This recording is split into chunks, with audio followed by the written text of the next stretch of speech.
Salut, c'est Ben et Camille de la chaîne Booking Game.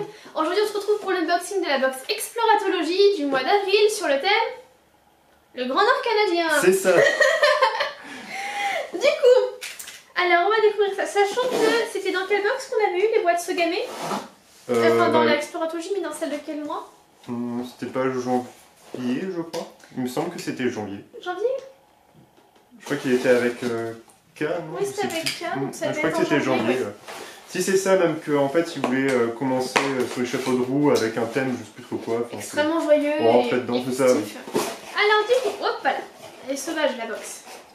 On vous laisse la déco. Non, mais il est parti. Mais de toute façon, c'est toujours pour dire voilà. Vous avez pris un mois, etc. Du coup, donc, avec les petits codes de réduction. Ah non! Oh, du papier bulle! Du papier bulle. Bon. Du papier bulle. Attends, c'est pas nécessaire.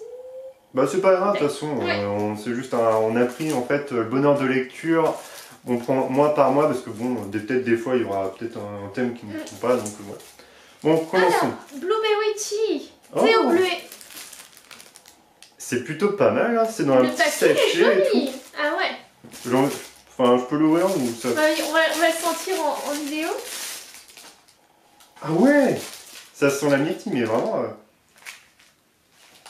Pourquoi ils ont traduit thé au bleuet? Bah pour moi c'est la myrtille, c'est bien ce que je me suis dit tout à l'heure. Ah ouais, pour moi blueberry, je comprends ça. Blueberry c'est myrtille, ouais. Bah, c'est ce que je viens de dire. Mais... Et là ils mettent au bleuet. Bah, c'est peut-être ça en fait, peut-être c'est au bleuet, parce que c'est peut-être plus sauvage, je sais pas. Non, ça c'est bien de la myrtille. Enfin voilà, on va remonter. Pour moi je trouve que ça sent la myrtille, mais... Non, c'est bien de la myrtille qui représentait le bleuet, c'est une petite fleur bleue. J'aime bien l'emballage en fait. Ah ouais, c'est sympa. Bon après à l'intérieur, on dirait que c'est quand même enveloppé encore une fois dans un plastique. On va vous montrer, on est là pour faire des unboxings. C'est pas cousu? Ah non. Non, bah non, comment tu voudrais l'ouvrir moi je pensais que c'était pour sceller, c'est pour faire genre fraîcheur plus que intense. Fraîcheur intense, c'est pas non plus de la menthe. Par contre il a l'air chiant à ouvrir, mais le principe est plutôt pas mal. Alors faut avoir un peu d'ongles là, hein, j'avoue. J'ai pas des grands ongles hein, mais... Ça arrive, ça arrive. Ah oui, c'est ça. Oh, c'est carrément dans un sachet. Dans un petit sachet pour protéger de la lumière et de l'humidité. Ah, pas mal. Bon, on est parti sur l'ouverture, on ouvre? Ouais. Alors, attendez. Hop. Elle sort le cutter carrément. Mais j'ai pas pris de ciseaux, je pensais pas. Dans quelques vidéos, en fait, quand il y aura un peu plus de budget, ça sera une machette en fait. Après, donc, c'est pas trop grave, on pourra juste attendre. Ah, je connais. Ah oui, c'est plein de petits sachets comme ça. C'est des tout petits sachets avec la petite poudre de thé. Ah, j'aurais préféré que ça soit... Ouais, je pensais qu'il y avait des vrais morceaux de myrtille dedans. Bah pas forcément, non, mais tu vois, enfin vraiment... Je peux sentir? En vrac en fait. Par contre, ça sent vraiment super bon. Ça sent meilleur une fois que c'est ouvert plutôt qu'à travers. Et ça sent vraiment une odeur de myrtille. Bah ça sent un petit peu le thé qu'on trouve sur les marchés bio en fait. Et il y en a un paquet des petits sachets, hein. Je sais pas combien il y en a exactement, mais je vous laisse regarder. Bon, je vais pas faire le calcul. Oh, il y en a bien une petite dizaine, hein, facilement. Ouais, 10 sachets. C'est pas minute ça franchement? Non, je sais pas. Thé al mirtillo di fritti, filtri. Oui, donc c'est de l'italien et c'est bien des filtres. Enfin, oui, c'est ça. D'accord. Bah, en tout cas, ça, on dirait qu'il y en a vraiment plein. Ouais, il y en a 10 quoi. Ok. En tout cas, ça sent super bon et donc du coup, ça veut du thé italien. Et on a encore un petit. Cap à cap. Ouais, en cadeau. Et la jolie carte aussi. 1000 merci pour votre réabonnement. Bonne lecture. Ah, attends, je prends le petit machin. Faut pas déchirer. Voilà, la jolie carte. C'est vrai qu'elle est belle, elle est classique, mais elle est moi j'aime bien, c'est simple, mais c'est joli, ça peut faire... En plus, tu peux refaire ça à l'aquarelle, c'est juste au pinceau. Bon, tu galères à mort si mais même ça peut faire un petit fond quand tu fais... Si tu fais un patchwork de cartes postales de ce style-là, tu peux faire un joli fond pour... Tu mets quelque chose au centre, ça peut faire un truc super sympa. Et voilà le point déco. Bah oui, c'est vrai. Donc c'est un Black Earl Grey. Black Earl Grey, donc on l'avait déjà goûté celui-là. Ah non, cap à cap, on avait eu du rooibos. Et cornflower. Cornflower? Ouais. Fleur de maïs. C'est bien. Enfin bref, donc voilà, cap à cap qu'on fera sûrement en dégustation de thé, c'est prévu la semaine prochaine. Tu peux... Alors Jean-Christophe Puffer, le futur sans condition, premier prix et prix du public du concours 48 heures pour écrire. C'est quoi, c'est un extrait? Mais 48 heures pour écrire, c'est pas un truc que Thibaut avait fait? Possible, on a un ami, écrivain. Donc... Cet ouvrage n'est pas destiné à la vente. Ah, ça va être du coup un extrait? Ou alors c'est peut-être l'intégralité, hein, vu que c'est en 48 heures, t'as pas le temps de prendre un... Ouais, bah on vous laisse la première page. Vous pouvez faire pause hein, pour profiter pour le lire. Mais c'est vrai que des fois il y a des concours qui se font où en 48 heures il faut écrire un livre. Du coup après il y a un jury de professionnels de l'édition il me semble, qui du coup lisent les ouvrages et qui sélectionnent un. C'est un peu comme pour les courts-métrages, pour les films en fait. Ouais, ça se fait aussi avec les courts-métrages, avec de la musique également. Je peux Oui. Hein? Alors, on va peut-être commencer par les petits goodies. Alors attends. Bon, tu prends le chocolat bien sûr. Hein. Mais j'aime... Oh, Willy Wonka! Ah non, ils disent cacao. Ouais, mais c'est voulu, je pense. Lucius Orange, Delicate Orange with Honey Notes. Donc c'est de l'orange délicate avec des notes de miel. C'est très vendeur. Moi on aurait dit Willy Wonka, je trouve. Mais ils ont voulu faire ça, je pense. Mais c'est connu. Oh, pas là. C'est en plus connu comme marque de. Bah, je crois qu'on les trouve dans les magasins de confiserie, chocolat et bonbons en Angleterre. Anglophone, ouais. Ouais, où ils vendent tous les vieux chocolats et les vieilles marques, etc. Quand ils sont un peu pourris. Non, mais les vieilles marques. Oh là là. Oui, je sais, j'ai un humour détonnant. Ouais, parce que sinon ils vendent le chocolat, mais vous savez, avec tous les acariens blancs dessus et ça coûte plus cher. Enfin, c'est pas des acariens. C'est un peu comme. C'est joli par contre, ça j'aime bien. Ouais. Une jolie petite carte. Très nature. Moi j'aime bien. Et en vrai, tu peux vraiment te faire des patchwork avec, ouais. Ouais, c'est joli. Des Bon, choses ça va un pas petit peu- forcément ensemble. Bah regarde, mais t'en mets plusieurs comme ça dans un cadre. Et après, je sais pas, tu mets un Pokémon au centre. D'accord. Ça peut faire super sympa. T'as quelque chose de sérieux et puis t'as Pika Pika qui sort de. Mais non, mais tu peux mettre une photo de tes enfants que t'auras détourés, des choses comme ça. Ok. Alors, on Du va coup, vous laisser lire on la a lettre. la fameuse lettre qui récapitule l'intégralité, le pourquoi du comment elle a choisi ces livres-là. N'hésitez pas à faire pause pour profiter, hein, pour bien lire. On a le thé du mois. C'est Pouka qui fait ce genre de sachet? Pouka viendra après, je pense qu'il Ah, y a d'accord. encore le sachet qui est derrière là. Ça, c'est pas du Pouka. Non, pour ça que j'étais assez étonné. Non, ça, c'est une marque italienne. Ah, ok, bah il en avait pas parlé donc. Bon voilà pour la carte, on va pas faire plus. Il y a une autre carte. Oh, elle est jolie. Et en plus on avait l'enveloppe dorée, comme ça qui peut être réutilisée, Ouais, à chaque fois, il y a toujours une enveloppe qui, en plus, est réutilisable. qui est dorée, parce qu'il me semble, non? Alors, Il rentre dedans, ouais, c'est bon. voici du coup une autre carte postale carrée, celle-ci. Vivre est la chose la plus rare. La plupart des gens se contentent d'exister. Oscar Wilde. Ah, non. Voilà. J'aime bien le style. Par contre, c'est féminin. C'est vrai que c'est pas mixte. Un homme, ça peut pas forcément convenir. Mais j'aime beaucoup. C'est moderne hein, comme carte Ouais, postale. mais ça se fait de plus en plus. Par contre, on dirait que quelqu'un a fait un doigt d'honneur ou quelque chose comme ça, je sais pas, c'est bizarre. Pourquoi? Bah, je sais pas, je comprends pas les petits pointillés. Bah, c'est pour faire joli, c'est pour meubler. D'accord, bon bah excusez-moi. Le point déco aussi, il est Ah non, mot de déco. Ouais.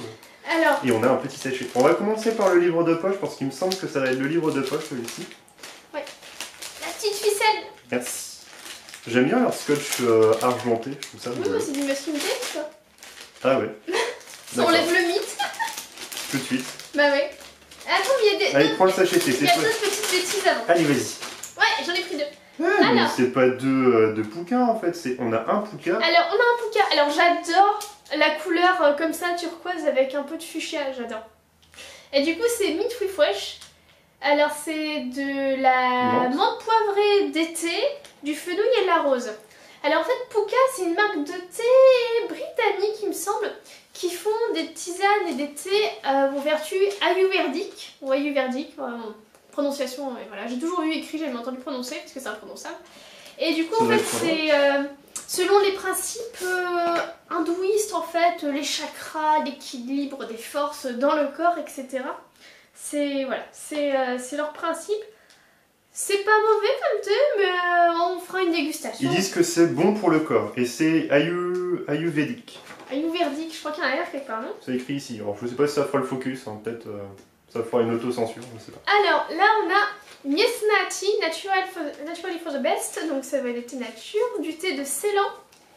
Alors, Favor Seed for Freshness and Quality. Donc ça a été, comment ça s'appelle? Ça a été conditionné très tôt après la récolte, de manière à conserver la fraîcheur. Et c'est un thé à l'érable. Mais tu résumes bien la chose. Voilà. Ça s'appelle juste de la traduction un peu foireuse de... Non, non, c'est pour ça que je te disais que c'était plus ou moins ce qu'elle a résumé sur son petit truc. À la... Ah ouais, enfin, elle a lu comme moi et elle a traduit. Il y a rien d'autre? Il y a rien d'autre. Non. Oh. Oh. Une nuit au Mississippi. Ah, j'aime bien en fait, ça fait très très polar, je trouve. Ouais, ça comme, fait polar, carrément, ouais. J'aime bien. Enfin, en plus le toucher est un petit peu doux. Tu lis le synopsis? Ouais, désolé. Donc c'est de Craig Shreve et de chez les Alusifs. J'ai encore mal prononcé le truc, mais enfin. Dans le Mississippi du milieu des années 1960, où sévit encore une ségrégation à peine dissimulée, Graydon Williams, jeune militant pour l'égalité des droits entre noirs et blancs, est brutalement assassiné. Au cours des décennies suivantes, la parodie de procès des meurtriers qui a débouché sur un non-lieu, son frère, Warren, coupe tous les ponts avec le reste de sa famille et erre d'un bout à l'autre des États-Unis. Chargé du fardeau de la mort de Graydon, dont il se sent responsable, lorsque 40 ans plus tard, les autorités rouvrent l'enquête, Warren se voue entièrement à la traque des assassins de son frère afin qu'il soit traduit en justice. Conduit par une série d'indices dans une petite ville du nord de l'Ontario, il y trouve Earl Olsen, le dernier des tueurs en fuite, et réduit enfin au silence les démons qui tant d'années durant l'ont hanté. Originaire de North Buxton, en Ontario, où sont arrivés au XIXe siècle nombre d'esclaves ayant fui les États-Unis, Craig Shreve est l'un des descendants de la militante anti-esclavagiste Mary-Ann Shadd Cary. Une nuit au Mississippi est son premier livre. D'accord. Ouais, je savais pas qu'il y avait la ségrégation au Canada. Ben, je pense que si, en fait, parce qu'en fait, les esclaves ont été déportés, en fait, au Canada. Ouais, mais je savais pas qu'il y avait cette histoire de... Enfin, on entend toujours parler de ségrégation raciale aux États-Unis, mais... Si, parce qu'après, en fait, il y a eu la guerre de sécession, donc, entre les unionistes et les confédérés. Et en fait, une fois que les Anglais ont perdu la guerre, bah, du coup, ils ont dû enlever toutes leurs colonies où il y avait beaucoup d'esclaves. Et en fait, ils ont déporté un peu partout dans le monde, et notamment au Canada. Et après, en fait, certains ont envoyé ces esclaves en retour en Afrique, où ils ont créé différentes villes. Et c'est pour ça, en fait, ils ont été, on va dire, en point d'attente, en fait, au Canada pour être envoyés après dans d'autres colonies. Donc pour ça, en fait, qu'il y a des esclaves au Canada. N'empêche, ça peut être pas mal du tout à suivre, mais je pense que c'est moins enquête polar qu'on le pensait, en fait. Non, mais après, on s'est juste basé sur... Non, mais justement, mais c'est vrai que le code couleur et tout fait penser vraiment à un polar. Après, le synopsis dilue un petit peu l'aspect polar. Faudra le lire pour voir quel genre il est, mais ça peut aussi bien être c'est un entre-deux, on sait pas. Ouais. Ça peut être possible aussi. En tout cas, ça peut-être ressembler aussi à l'enquête de cas, enfin d'Anka. Ouais, c'est vrai. Mais en tout cas, c'est une bonne mise en bouche. Enfin, moi, il a l'air il y a de l'intérêt. Ouais, je pense qu'il peut être pas mal. Ça, c'est... Puis je trouve... Plus ça va être inspiré plus ou moins de faits réels, surtout si c'est le fils d'une personne qui revendiquait les droits des Noirs aux États-Unis. Elle doit avoir pas mal de choses à dire. Enfin... Oh bah si c'est pas sur une histoire vraie à peu près en parler, ça doit vraiment rapporter. Puis il y a eu réellement des massacres de Noirs durant des manifestations pour l'égalité des droits et ce genre de choses, donc ça a dû déjà arriver plus ou moins. Puis en tout cas, pour un entre guillemets livre de poche, parce que c'est pas la marque livre de poche, mais il est quand même de bonne qualité. Plus il coûte 14 € pour préciser. Ouais, oui, donc, Et du coup, nous avons Québec Bill Bonhomme, Howard Frank Mosher. Alors d'après Librairie Oblique, il est époustouflant. Voilà le premier mot qui vient à l'esprit quand on pense à ce roman échevelé qui balaie les années et quelques centaines de kilomètres d'un côté et de l'autre de la frontière américano-canadienne. Alors du coup, l'histoire. Afin de sauver son bétail affamé par l'hiver et de braver la misère qui menace son extravagante famille, Québec Bill Bonhomme, armé de son indéfectible optimisme et de sa folle exubérance, se lance au premier jour du printemps 1932 dans la plus rocambolesque et la plus hallucinante aventure de contrebande de whisky jamais narrée dans le Vermont. Ou ailleurs. Son fils, Wild Bill, et son colossal beau-frère seront de l'escapade canadienne qui les fera pagailler joyeusement le long des rivières sauvages du lac Memphremagog, mais le mal rôde, légendaire de l'autre côté de la frontière, et le périple de nos hors-la-loi se transforme brutalement en une chasse à l'homme pleine de diablerie et de mystère.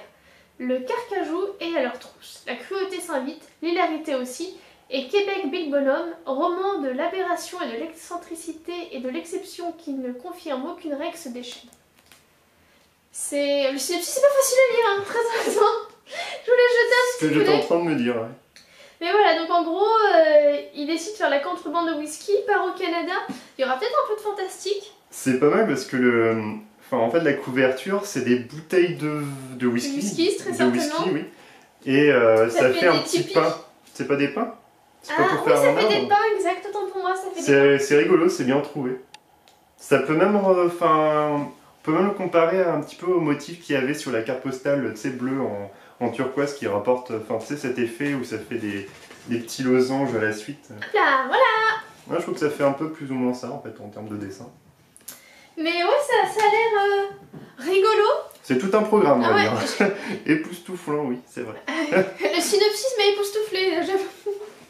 Mais c'est vrai que ça a l'air d'être un truc un peu rigolo, un peu un road trip qui tourne mal. Faut voir comment c'est écrit, peut-être que l'histoire est vraiment super sympa à lire en livre, à suivre en livre, pardon. Mais je trouve qu'en film, ce serait rigolo aussi. Enfin, en tout cas, juste avec le synopsis. Ah oui, bah en plus c'est aux alentours de un peu moins de 500 pages, donc ça le fait. Il y en a qui ont fait des films qui durent 3 heures où il y a 3 films différents sur un truc beaucoup plus petit. On ne parle pas du Hobbit, c'est pas bien. Non mais ça a l'air vraiment intéressant. Enfin, faut dire que je suis toujours bon public quand il s'agit des livres de l'exploratologie. Hein. Bon, il y a pas de partenariat. Il est pas très impartial. Non mais c'est vrai parce qu'à chaque fois en fait, c'est pas des livres récents comme La Mine et un livre, mais c'est toujours des livres vraiment très intéressants. Qui sortent du lot carrément, c'est pas les livres qui sont les plus mis en avant dans les librairies. Et souvent c'est vraiment des livres qui ont des choses à dire.